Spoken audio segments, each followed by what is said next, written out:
सर्वेभ्यो नमो नमः। अतिशय संस्कृतम क्लासेज में आप सभी का स्वागत है।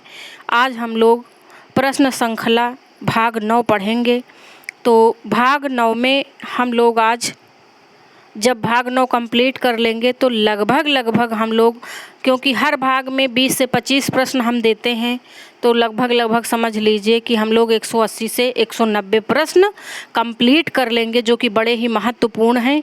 थोड़ा सा कठिन ज़रूर हैं, क्योंकि हमने वृत्तियों से, सूत्रों से, अनुवृत्तियों से सवाल बनाए हैं, इसलिए सवाल तो हमारे कठिन हैं।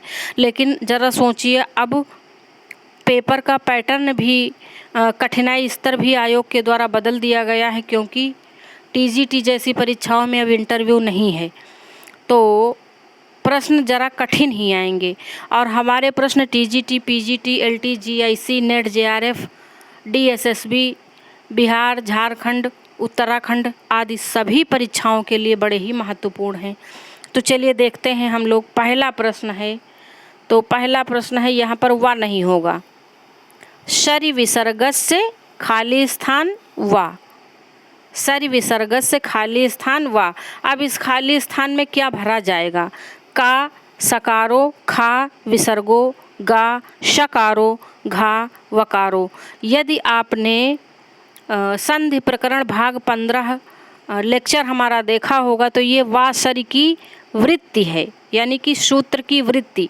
वृत्ति संस्कृत में जो सूत्र का अर्थ बताया रहता है उसे वृत्ति कहते हैं। उसको खोल के जो लिखा रहता है, सूत्र शॉर्टकट में होता है, वृत्ति उसका एक्सप्लेन होता है। तो वा शरि विसर्ग से, इसमें खा उत्तर सही होगा। विसर्गो वा, ये वृत्ति है वा शरि सूत्र की। शरि विसर्ग से विसर्गो वा, ये है शरि विसर्ग से विसर्गो वा। इस तरह से खा उत्तर सही होगा। वैकल्पिक विसर्ग आदेश करने वाला विधि सूत्र है वा शरि। प्रश्न नंबर 2 पर चलते हैं, और ये भी बड़ा महत्वपूर्ण प्रश्न है। ये पूछा हुआ प्रश्न है, पूछा हुआ ये प्रश्न है। पहले कहीं पर, पहले की टीजीटी की परीक्षा में, यूपी टीजीटी में ये आया हुआ है।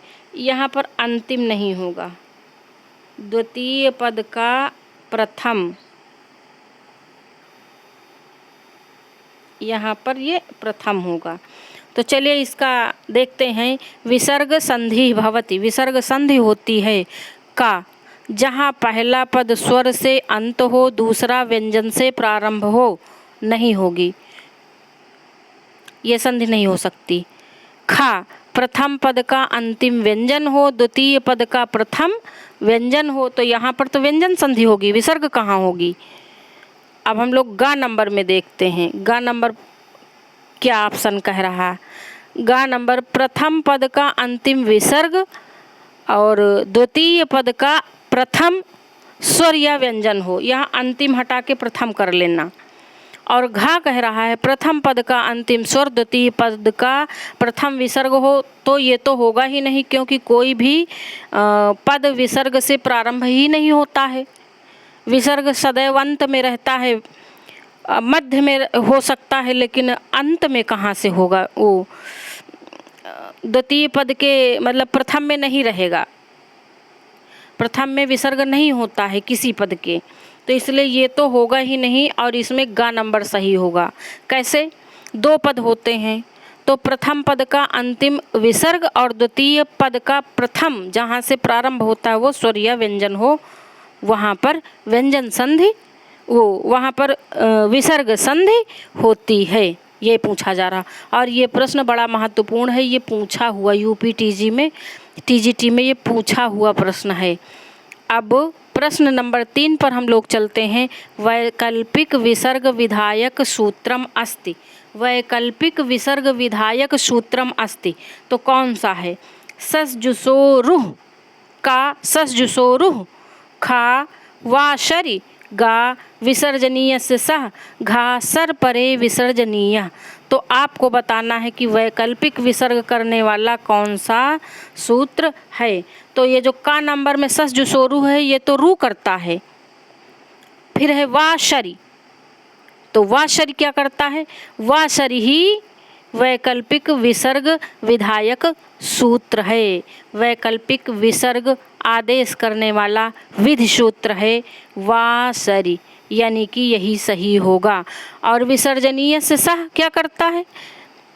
विसर्ग को सकार करता है। विसर्जनीय से सह, विसर्जनीय से सह विसर्ग को सकार करता है, ऐसा समझें। और सर परे विसर्जनीय भी नहीं करता है, यानी वासरी होगा। अगला हम लोग देखते हैं प्रश्न नंबर 4।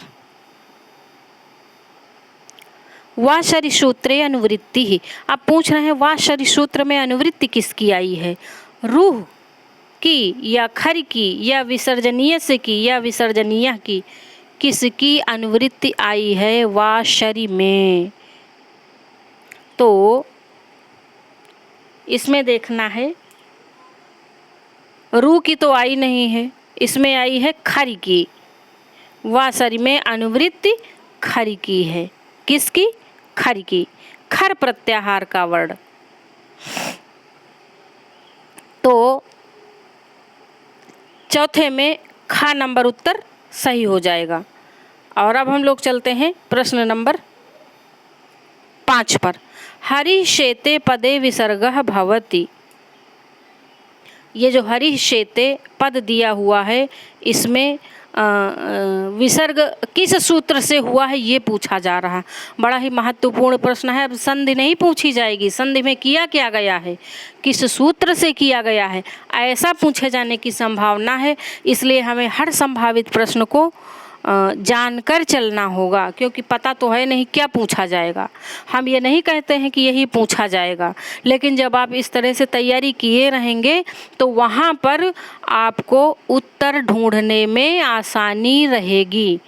तो हरि शेते पदे विसर्गः भवति का सस जुसोरुह से, तो ये जो हरि में रकारोत्तरवर्ती विसर्ग है, ये किससे हुआ? सस जुसोरुह से हुआ, वासरी से हुआ है। गा विसर्जनीय से सह से हुआ है।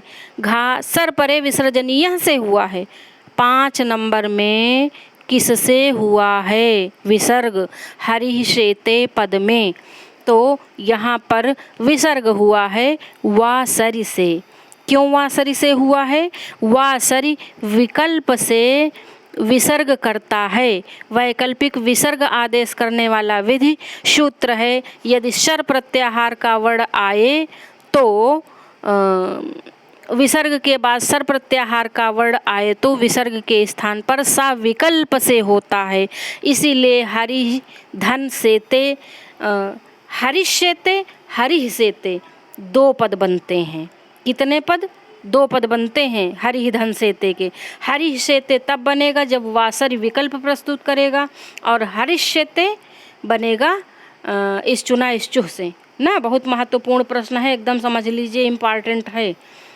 तो आगे चलते हैं हम लोग। अच्छा, पेज नंबर, अगले पेज पे चलते हैं। पेज नंबर 2 पे ये है 6ठा प्रश्न। हरिष्येते पदे संधि विधायक सूत्रम। अब देखिए वही पूछा, ये दूसरा रूप पूछा।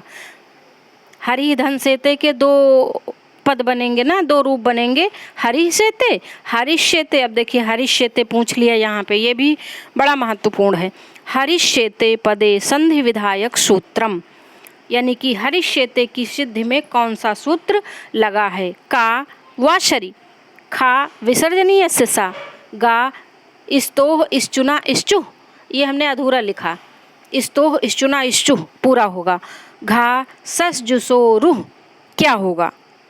भाई वासरी तो विकल्प से विसर्ग करता है, सस जुसो रूह रू करता है, विसर्जनीय से सह विसर्ग करता है, विसर्ग को सकार करता है विसर्जनीय से सा। तो इसमें इस्तोह इश्चुना इश्चुह लगेगा। सकार जो विसर्जनीय से सह से जो ये वाला सकार दंती सा आएगा, उसको तालव्य में बदल देगा और दूसरा रूप हरिष्येते बन जाएगा। ये भी बड़ा महत्वपूर्ण प्रश्न है, बहुत इम्पॉर्टेंट है।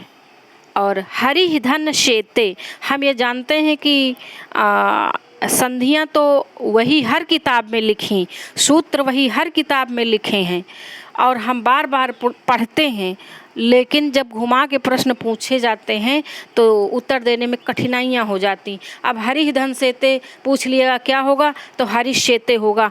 लेकिन अगर उसमें सूत्र पूछ लिया जाएगा कि विसर्ग कहाँ से आया, विसर्ग को सकार कहाँ से हुआ, सकार को शकार कहाँ से हुआ, तो यहाँ पर कठिनाई बढ़ जाती है। इसलिए हमें हर स्टेप पर पैनी नज़र रख के चलना होगा। तो 7 नंबर, हरिः धन शेते पदे विसर्जनीयस्य सह करोति। हरिः धन शेते पद में ये जो विसर्जनीय से सह सूत्र है, ये क्या करता है ये बताना। विसर्गस्य सकारः, विसर्ग को सकार करता है। खा सकारस्य विसर्गः, सकार का विसर्ग करता है। गा अवसानः, गा अवसान करता है। घा शकारः, शकार करता है। क्या करता है ये बताना है। 7 नंबर में प्रश्न कठिन है लेकिन बहुत ही महत्वपूर्ण हैं। ये समझ लीजिए आप, अगर आप यहाँ तक गहराई से तैयारी किए रहेंगे तो आपको कोई फेल नहीं कर सकता। 7 नंबर, 7 का विसर्गस्य सकारः करोति। अब अगर आपको यही पता होगा कि विसर्जनीय से सा विसर्ग को सकार करता है, आप तो भी उत्तर दे ले जाओगे, क्योंकि सकार से विसर्ग, सकार को विसर्ग तो कोई और सूत्र करता है। अवसान तब होगा जब लास्ट में कोई भी पद नहीं रहेगा, अंतिम रहेगा। और घा शकार, शकार तो इस्तोह इश्चुना इश्चुह करेगा, विसर्जनीय से सह नहीं करेगा। आइए चलते हैं हम लोग प्रश्न नंबर 8 पर। तो हाँ, आप देखते हैं कोई आ गया था। प्रश्न नंबर 8 में दिया हुआ है हरिः धन शेते, फिर प्रश्नवाचक चिन्ह लगा है। तो यहाँ पर यानी कि हरिः धन शेते से कौन सा रूप बनेगा ये पूछना चाह रहे हैं प्रश्न नंबर 8 में। का हरिष्येते, खा हरिष्येते, गा हरिष्येते, घा का और खा दोनों। तो इसमें अब देखिए एक ही पद से हमने कितने प्रश्न बना डाले, और आप सोचो कि आप कितनों के उत्तर आप जानते थे। तो हरिष्येते में कौन सा बनेगा, इसमें कौन सा सही होगा, इसमें घा नंबर सही होगा। क्यों घा सही होगा, क्योंकि हरिष्येते, हरिः धन शेते, हरिष्येते हमने अभी ऊपर बताया है कि इसके 2 रूप बनते हैं। पहला बनता है हरिष्येते वासरी से, और हरिष्येते स्तोह इश्चुना इश्चुह से बनेगा। ठीक, विसर्जनीय से सह लगेगा, फिर स्तोह इश्चुना इश्चुह लगेगा और हरिष्येते रूप बनेगा। ये दोनों ही रूप बनेंगे, हरिः धन शेते, हरिष्येते, हरिष्येते। एकदम रट जाएगा अगर आप लोग अच्छे से पढ़ेंगे। अब चलते हैं प्रश्न नंबर 9 पर। शर प्रत्याहारे वर्णाः शन्ति, क्योंकि ये शर प्रत्याहार की बात है इन सूत्रों में जो प्रसंगबद्ध संधियों में आए हैं, तो इसलिए आपको शर प्रत्याहार के बारे में भी जानना चाहिए। शर प्रत्याहार में कितने वर्ण होते हैं? का, शा, सा, सा, खा, शा, शा, रा, गा, हा, सा, सा, सा, और घा नंबर में है शा, सा, सा, हा और अंतस्थ। तो इसमें 9 नंबर में क्या होगा, 9 नंबर का, यानी तीनों सा होते हैं। शर प्रत्याहार में तीनों शा होते हैं, शर प्रत्याहार में तीनों शा होते हैं, ये जानना चाहिए ना। ये तो बड़ी छोटी छोटी बातें हैं, ये अगर ये सारी चीज़ें हमारी छोटी छोटी चीज़ें कंप्लीट रहेंगी तो हमें चाहे संधि हो, चाहे समास हो, उपसर्ग प्रत्यय कुछ भी हो, बड़ी आसानी से आ जाएगा। प्रश्न नंबर 10, रामः धन षष्ठः रामषष्ठः पदे मकारोत्तरवर्ती विसर्गस्य सकारः करोति। बहुत ही महत्वपूर्ण प्रश्न है, बहुत महत्वपूर्ण। रामः धन षष्ठः, ये जो मकारोत्तरवर्ती यानी माँ के बाद में ये जो विसर्ग है, इसको सकार करने वाला सूत्र पूछ रहा है। तो का वासरी, खा विसर्जनीय से सह, गा इश्चुना इश्चु, घा सस्जुसोरु। तो आप बताइए कि ये जो मकारोत्तरवर्ती विसर्ग है इसको सकार कौन सा सूत्र आदेश करेगा? 10 नंबर में 10 में खा सही होगा, खा आदेश करेगा। विसर्जनीय से सह विसर्ग को सकार आदेश करता है। वह सरी विकल्प से विसर्ग आदेश करता है। फिर जब ये विसर्जनीय से सह विकल्प से सकार आदेश करेगा तो सकार को शकार आदेश कर देगा। इस्तो इश्चुना इश्चु। और इसके भी 2 रूप बनेंगे, रामः षष्ठः रामः षष्ठः। जब रामः षष्ठः बनेगा तो वासरी लगेगा, जब रामः षष्ठः बनेगा तो इष्टुना इष्टुः, क्योंकि मूर्धन्य सकार की बात है ना, तो इष्टुना इष्टुः बनेगा लगेगा विसर्जनीय से सह के बाद। और सस्जुसोरुः तो रू का आदेश करेगा। अगला हम लोग चलते हैं पेज नंबर 3 पर। तो आज की प्रश्नोत्तरी कैसी लगी प्लीज़ हमें कमेंट करके अवश्य बताएं, और अच्छा लगे तो अपने दोस्तों में शेयर करें। और आप कमेंट करते हैं तो हमें अच्छा लगता है, हमें वीडियो बनाने का और मन करता है। हम आप लोगों के लिए मेहनत करते हैं कि आपकी तैयारी अच्छी चले, इसलिए आपको एक कमेंट तो कर ही देना चाहिए, लाइक भी करना चाहिए। 11 नंबर प्रश्न है, शुद्ध रूपम चिनुत। शुद्ध रूपम चिनुत यानी कि शुद्ध रूप का चयन करना है, शुद्ध रूप बताना है। हम लोग बाबूराम सक्सेना के अकॉर्डिंग चल रहे हैं। का एकह काकह, खा एक काकह, गा एक काकह, दोनों अलग अलग है ना। देखिए यहाँ पे एक काकह एक ही में लिखा, यहाँ पर अलग अलग लिखा। और घा एकस काकह, तो कौन सा शुद्ध पद है 11 नंबर में? 11 का एकह काकह ना। इसके भी 2 रूप बनेंगे, वो जिह्वा मूली और उपधमानीय। का खा आएगा तो जिह्वा मूली, तो लेकिन जिह्वा मूली का चिन्ह हमारे कीबोर्ड में नहीं हम बना पा रहे थे, इसलिए दूसरा मतलब दूसरे ढंग से प्रश्न हम बना ही नहीं पाए। और यहाँ पे ऐसे और ऐसे करके जिह्वा मूली का चिन्ह होता जो एकह और काकह के बीच में होता है। तो 2 रूप बनेंगे, एक लिखा रहेगा, उसके बाद जिह्वा मूली का चिन्ह रहेगा, फिर काकह लिखा रहेगा। यानी इसमें समझ गए क्या होगा, कौन सा रूप शुद्ध होगा? शुद्ध रूप है का एकह काकह।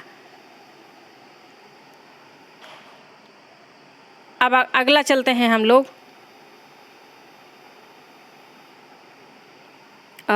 12 नंबर पे। 12 नंबर पे विसर्जनीय से सह सूत्रम अस्ति। नियम सूत्र, विधि सूत्र, परिभाषा सूत्र, वार्तिक। क्या है विसर्जनीय से सह? विसर्जनीय से सह विधि सूत्र है। क्या है? विधि सूत्र है। और क्या करता है? विसर्ग को सकार करता है, सकार आदेश करने का विधि सूत्र है। आप बताएंगे किस परिस्थिति में करता है, कमेंट करके। प्रश्न नंबर 13, नमः धन करोति क्या बनेगा? नमस्करोति, नमः करोति, नमस्करोति। घा नंबर में दिया है का और खा, तो इसमें क्या बनेगा ये हम पढ़ा चुके हैं, शायद 15 नंबर की वीडियो में हम पढ़ा चुके हैं। तो इसमें क्या बनेगा आपको बताना है। तो इसमें बनेगा का भी बनेगा और खा भी बनेगा, यानी दोनों रूप सही हैं, इसलिए घा नंबर सही है। घा में का और खा दिया है ना, तो नमः धन करोति, नमस्करोति भी बनेगा, नमः करोति भी बनेगा। ये गा नंबर नहीं बनेगा। विकल्प से नमस्पुरसोर गत्योः, इस सूत्र से दोनों रूप बनते हैं। ठीक, क्योंकि यहाँ पर इसे अव्यय माना गया है नमः पद को, और क्रिया के साथ आया है। आगे हम लोग चलते हैं, पुरः करोति। कौन सा रूप? अब इसमें भी प्रश्नवाचक लगा है, क्या बनेगा? का पुरस्करोति, खा पुरः करोति, गा पुरम करोति, घा सर्वे अपि शुद्धम। तो इसमें क्या होगा, इसमें आपको बताना है। तो इसमें बनेगा पुरस्करोति में बनेगा का नंबर, यानी कि पुरस्करोति। यहाँ पर पुरस्करोति क्यों बना है, क्योंकि पुरः एक अव्यय है और क्रिया के साथ आया है। तो नमः के विसर्ग के स्थान पर विकल्प से तथा पुरः के विसर्ग के स्थान पर नित्य रूप से सकार होगा। इसलिए नमः धन करोति के दो रूप बने हैं, क्योंकि जब विकल्प प्रस्तुत है तो जब दो रूप बनेंगे ही, नमः करोति नमस्करोति। लेकिन जो ये पुरः है तो पुरः के विसर्ग के स्थान पर नित्य सकार होगा, इसलिए केवल एक रूप बना पुरस्करोति, ऐसा समझेंगे। अगला है 15 नंबर प्रश्न है, पुरस्करोति पदे पुरः अस्ति, यानी कि पूछ रहा पुरस्करोति पदे पुरः अस्ति का संज्ञा, खा सर्वनाम, गा विशेषण, घा अव्यय। तो इसमें पुरस्करोति में पुरः एक अव्यय है और इसीलिए इसका एक रूप बना है, नित्य सकार आदेश हुआ है। अब चलते हैं हम लोग पेज नंबर 4 पे। 16 नंबर प्रश्न, पुरः धन करोति पुरस्करोति वाक्ये अस्मिन् पुरः अस्ति। पुरः क्या है? अच्छा, ये प्रश्न 2 बार हो गया क्या? चलिए कोई बात नहीं, देखें तो हाँ, ये प्रश्न 2 बार हो गया, वही तो हम सोच रहे थे। तो ये 2 बार हो गया, यानी कि पुरः एक अव्यय है। चलो 17 नंबर पे आते हैं। पुरः प्रवेष्टव्या, फिर प्रश्नवाचक चिन्ह है। ये क्या बनेगा? पुरः प्रवेष्टव्या, खा पुरा प्रवेष्टव्या, गा पुरा प्रवेष्टव्या, मतलब कि यहाँ पर दंती सा है, और घा पुरस प्रवेष्टव्या, क्या बनेगा? तो इसमें बनेगा का नंबर बनेगा इसमें, यानी कि पुरः धन प्रवेष्टव्या, पुरः प्रवेष्टव्या। क्यों बनेगा?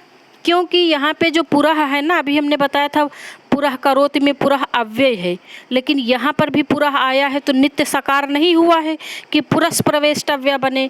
क्यों नहीं बनेगा? इसलिए नहीं बनेगा क्योंकि यहाँ पर पुरः अव्यय नहीं है, यहाँ पर पुरः संज्ञा है। पुरः यहाँ पर संज्ञा है और इसके पहले जो पुरः करोति आया था वो क्रिया के साथ था, वहाँ पर अव्यय के साथ, वहाँ पर अव्यय के रूप में था, पर यहाँ पर संज्ञा के रूप में प्रयुक्त है, इसलिए सकार नहीं होगा और पुरः धन प्रवेष्टव्या, पुरः प्रवेष्टव्या रूप बनेगा। जब आप कारण जान के चलेंगे तो आपको कभी गलत नहीं होगा, वरना इतना मिलता जुलता सब कुछ है कि आप मिक्स कर दोगे। 18 नंबर, तिरस धन करोति क्या रूप बनेगा? का तिरस करोति, खा तिरा करोति, गा त्रिस करोति, घा त्रिह करोति, क्या बनेगा 18 नंबर में?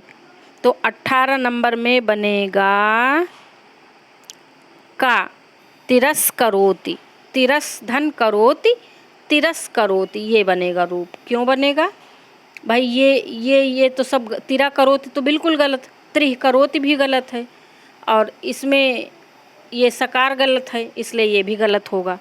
चलिए आगे देखते हैं। तिरस धन करोति, देखिए उसी से फिर एक प्रश्न, तिरस धन करोति क्या बनेगा?